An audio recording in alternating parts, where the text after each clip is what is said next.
इफ्तिखार ठाकुर साहब, इंडिया वालों ने कह दिया कि हम वो दोबारा इन्हें फिल्मों में नहीं लेंगे उनके बयान की वजह से।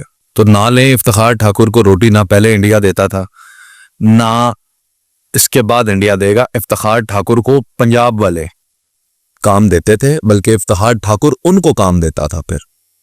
ठीक है, तो इफ्तिखार ठाकुर के साथ इंडिया वाले ना काम करें, पंजाब वाले कोलैबोरेट करेंगे, करते रहेंगे, कभी खत्म नहीं हो सकता। इफ्तिखार ठाकुर पंजाबी बोली का फनकार है।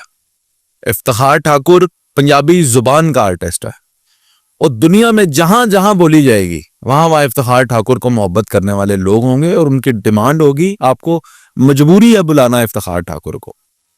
अब आपने चस्का दे दिया इंडिया वालों ने, इंडिया पंजाब वालों ने चस्का दे दिया है पाकिस्तानी आर्टिस्ट्स का। अब वो ये कॉमेडी इनके बगैर नहीं ला सकते। So if you minus Iftikhar Thakur, minus your comedy Punjabi film, वो फिर वो पंजाबी फिल्म नहीं, कॉमेडी नहीं बनाएंगे, कुछ और ही बनाए।